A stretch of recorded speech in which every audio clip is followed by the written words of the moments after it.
Hello friends! Today I went fishing at the river and I want to tell you about it. 10 tips for feeder fishing.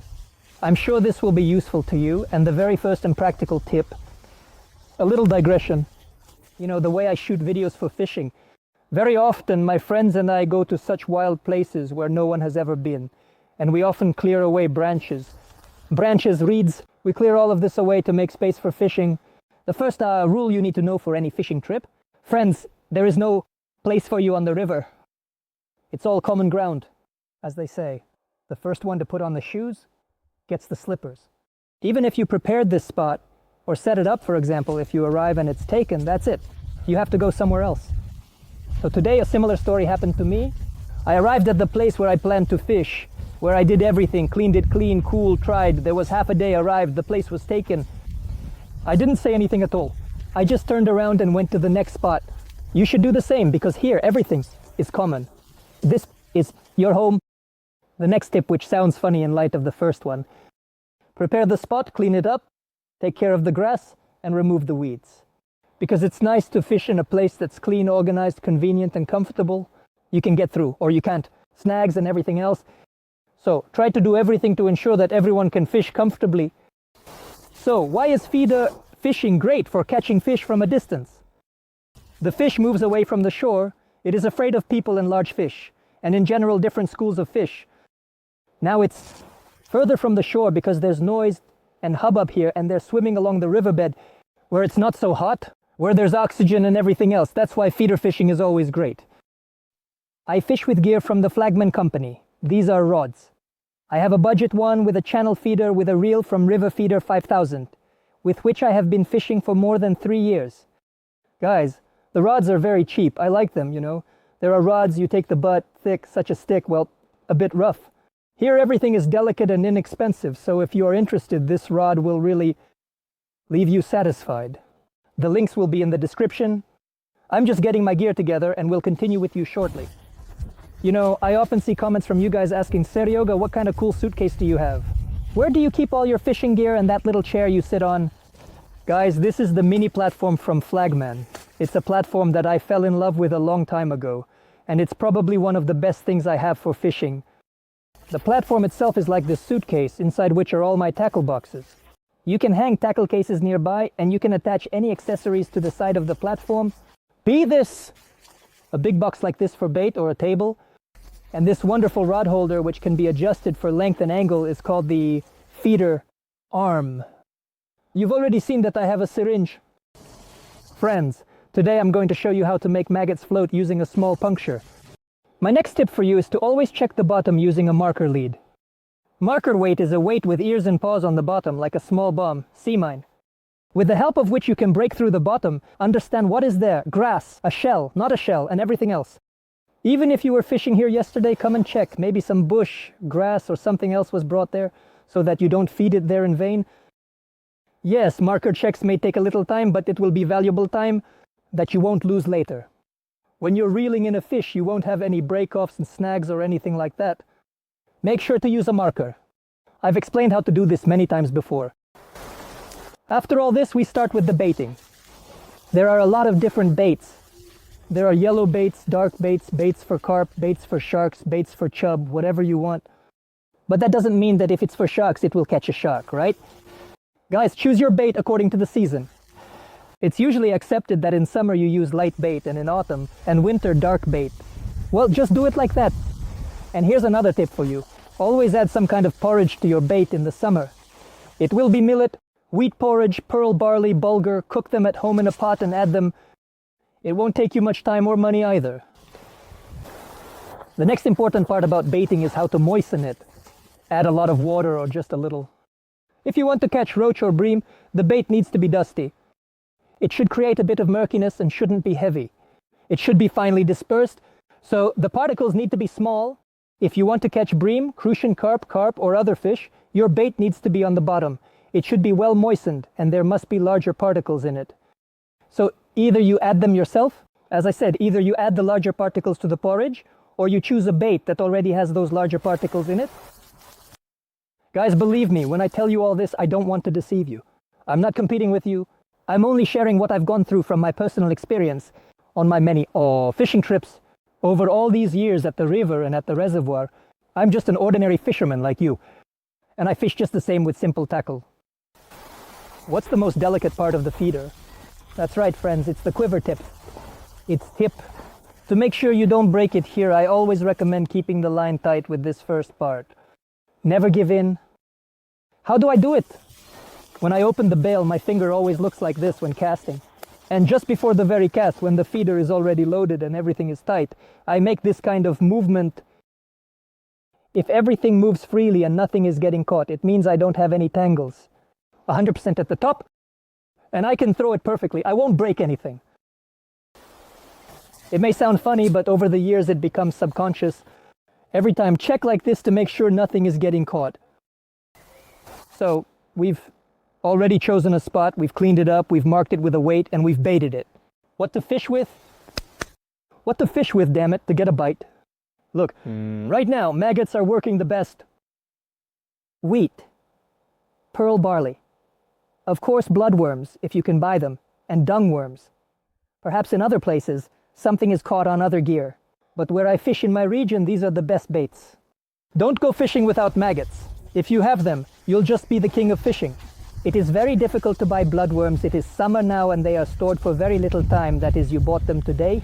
If it is hot outside, it is already the end of fishing. It will be rotten, or you are going at night. Then you will not have problems with bloodworms. The main thing with maggots is transportation. Earlier, when I went fishing on the reservoir with a bloodworm, I beat the guys just super in winter, spring, summer, and autumn. 1 maggot, 3-4 bloodworms. Damn, the bream are just going like crazy. But I also had this one time while fishing, when I was next to Sergei Ivanovich. Sergei Ivanovich is catching roach on pearl barley. I'm fishing from a great spot, baited with shells, but I'm not getting any bites, so I take some pearl barley from him. 2 grains are put on the feeder, and that's how I feed the roach. There are times when fish bite on grains better in warm weather than on worms, maggots, and other baits. So you always need to have these kinds of plant baits with you too. We don't know what they'll bite on today or what they'll bite on tomorrow. The funniest thing is, you might ask Sergei, why do you need a syringe? Sometimes I fish in the current or I fish in the water column. The fish doesn't sit right on the bottom, it either stays on the bottom or somewhere in the middle. Yes, I can make a thin leader and it will fall more slowly, but if I pierce the maggot and pump it with air, our maggot will float right on the surface. I want to tell you right away that this life hack will only work with maggots. It won't work with any other bait. So what are we doing? I'm taking 1 maggot. Of course, the maggot has to be alive. Good, whole. And we thread that maggot onto the hook. We thread it on carefully like this. Whoa! There are also many ways to put a maggot on the hook. Now I'll show you all of them. Look, here's the maggot. We throw it in the water and IT, of course, sinks. You can see right away that it's sinking. The weight of the hook, the maggot is on the bottom. Here it is, whoa! Maggot on the hook. Insulinsyringen. And we carefully make a puncture in it. There's nothing in the syringe, just air. We make the puncture carefully at the edge under the skin. The syringe must definitely be an insulin syringe. There will be another one, nothing will work. Look right away how the larva has swollen up. It has become huge, just like this. Just huge, I would say. And this larva will now float. Let's check. We throw it in here into the water. Look, the larva is just floating. Do you see? So, along the entire length of our line, no matter what we have, the feeder will be on the bottom, while the bait will be floating in the water column. We can add a second maggot or give it a bloodworm, and it will all float up top. Even if we add a second partner to the inflated maggot, they will still float together. He's holding it. Look, one is moving, and the second one is moving too. Look at this bait. What could be better for active fish? That which takes from the water column or from the surface, but pay attention. I collected water from the river. Look at how much life is in there. It's all some kind of little creatures, bugs and larvae, guys. I collected water from the river right here, right under our feet. And then we wonder why the fish aren't biting today. Is that the answer? Look at how much food is there. You need to do something exclusive for it. The eternal question that worries everyone is about the length and diameter of the leader, my friends. There is no need to ever find fault with 50 centimeters or 60 or 55, 52, 53. To be honest, I always make my standard leash for the feeder approximately 50 centimeters by eye. I want to fish in the water column. I see some fish there, about 1 to 2 meters or 1.5. I've never found fishing uncomfortable, so I usually go for about 50, 60 or 70 centimeters for bream. We make a leash if the roach can play a little more, but it depends on what kind of bottom you have, where you're fishing, and what the current is like. You need to take that into account. The diameter of the leash is always a golden rule. The thinner, the better, because even now in the summer, the fish are cautious, big. They are so afraid, they are apprehensive. And we always, if we can, use thin leaders. But even if you put a 0.8 and 0.6 in leash and you have a bite, there is bream pouring roach, it will still be caught. But it's best if you go for something like 0.14 or 0.12, the thinner, the better. Remember this. Sometimes it happens that you arrive at the fishing spot, mix up a lot of bait out of habit, and then you have some left over. What to do with it? How can I preserve it to use on the next fishing trip? Guys, I've tried everything during my time, even freezing it. I dried it, rolled it into balls, and sifted it at home in the sun. It will still spoil and become unusable. It's best when you take it home, put it in a bag, and immediately place it in the fridge. Or it's best to put it in the freezer. If you're going fishing tomorrow or the day after, put it in the fridge in the 0 compartment, where the temperature is 0, it's +1, +2. If you go fishing, then sometime next weekend, throw it in the freezer, then take it out in the evening. Already, frozen in ice until morning. With us, you will have whatever you need. There are no other methods. It will always rot. It will start to smell bad, and it will just freeze onto the hooks. Guys, I have a lot of hooks. I've already run out of empty packs. You see, there's nothing left, but my favorite number is, of course, 14, 12, 16. Something like that. These hooks made from red wire also perform really well. I mean, hooks made from red wire. Red wire hooks always attract fish well, both in winter and in summer. I have noticed this. You see, this is the red wire on the hooks. By the way, what does everyone catch? I prefer a thinner line and a smaller hook for a more sport-oriented setup, while some people like a thicker line and a bigger hook, thinking that they'll get more bites. They say fish have different preferences. In general, friends, no one really knows how to fish correctly, where to fish correctly, and what to use. These are all fishing tales, fantasies, and fairy tales. There are certain rules and methods. Well, rules like how? You catch it like this, so that's how it should be done. But no one knows what's best. You always have to try, and you should always aim to catch something. So, head out with a good attitude, and you'll have something good happen. At the very least, you'll have a great time relaxing. Friends, here's another little tip from me.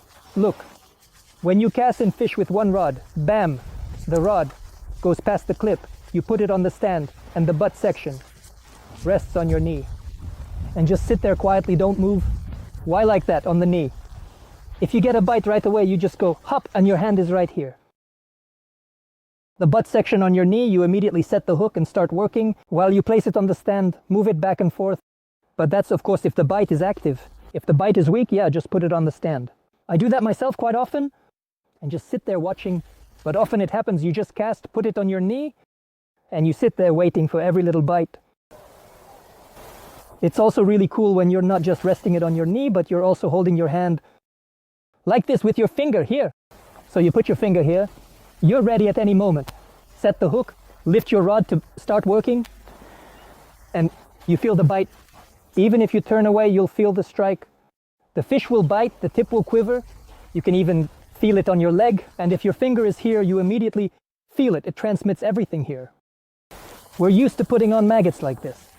We're looking for the head, where there are 2 little dots, and we thread it through the very edge. Whoa! Like this. And it's twitching. It's twitching. But there are days and situations when fishing, when the fish just refuses to bite and only bites like this. When the maggot is threaded like a stocking. So we take it by the same head and thread it like a worm. Oops. The hook is hidden, only the barb is sticking out. What difference does it make, you ask? Yes. What does that fish want? But no, it wants to bite like that, and that's all there is to it. Who knows what's going on in its head? And what if we put it in the stocking? And we'll pump it up too. Yeah, can you believe it? Look at what the bait looks like now. It's just great. This maggot is going to float now. If you have the option to choose when to go fishing, in the evening or early in the morning, I would choose early morning. Now I'll explain why it's all very simple, just like with spinning. We have a day, part of which is night. During the day, the fish are active. They eat something here and there. It's hot. They swim. They don't swim. At night, they sleep. It's exactly when the fish are sleeping at night. We're talking about white fish, right? They feed less than during the day. And in the morning, it starts munching away. Even if it's feeding well at night, in the morning, it finishes up and moves on. Somewhere there to hide from the predator or to wait out the heat. That's why it's always best to fish very early in the morning. I've often had it where I come to fish for bream, which seems to be a night fish. Bream, bite at night, you feed it all evening from 10 p.m. to 1 a.m. You feed this little pig, damn it, river fish. Nothing's biting. It's 1 in the morning, still nothing. 2 o'clock, still nothing. 3 in the morning, still nothing. In the morning, dawn begins, and you get your first bites from bream, and they bite until about 7 or 8 o'clock. So the entire amount of fish that I catch it specifically during the morning twilight. Yeah, I was feeding. Yeah, it was awesome, but damn it, it was specifically during the morning twilight for me. It happened, but why, no one knows. The interval for recasting, how often should we recast the feeder, guys? I like to recast often, but again, it depends on what fish we're catching. If we're catching roach, I recast every minute or two, depending on the bite. But generally, if it's a reservoir or a river, a good spot that's been well fed, if everything is chosen correctly, there will be a bite in a minute, no doubt. If not, what we do is we take it and make a retrieve. Now I'll tell you how it's done. Our task, when our feeder is on the bottom, is to pull the feeder slightly while the line is further out. This way we'll pull the feeder, creating an effect of cloudiness here, and our line. Next, with the bait that's behind the feeder, it will be pulled slightly, so the bait will make a movement along the bottom. The fish that swims up top, is looking at this bait, nibbling on it. We'll see the movement of the bait, and usually a bite happens right away. Right after 2-3 seconds, you'll have a bend in the quiver tip. So give it a try. You can also, as you suggested in the comments, do not just a retrieve. Here's the reel. This is how I do the retrieve. The quiver tip is tight. I slightly retrieve, just a little, half a turn. When the quiver tip is tight, I make a retrieve. Our task is for the quiver tip to go like this, and go, then OP. It slightly bends back under tension. You advise me, Sergey, just take it like this and do it. Lift the rod, pull it back, and immediately retrieve. So don't pull the feeder, just slightly lift it off the bottom and then lower it back down. This also helps. Let me know in the comments what you used and which method you prefer. A lift or just a pull. Just in case, I'll leave links to all my gear in the description. Maybe you'll find it interesting. The rod has a cork handle, good, not a thick butt. It's well made. Guys, it's delicate on its own and catches any fish really well. But what I personally like about it, it's its sensitivity. I see a bite, a tiny one, even from small roach, small bream, and crucian carp. I see everything. The bites are just amazing. The drag even on this budget reel works fine. She's powerful, and in 3 years, damn, she's my top one. If I need to grab something, I take it right away without thinking. I have many expensive rods, but I like this one because it is thin and graceful. And I love this one. I hope you liked something from this video, something was new, something you knew. You will like and subscribe because it is your support that, so to speak, stimulates me to release new videos. And if you like this format, for the video I just made, which is conversational with tips and answers to questions, feel free to write in the comments. In general, when you write something, I try to respond to you guys as much as I can in a timely manner. But I read all the comments, everything you write, I see it all.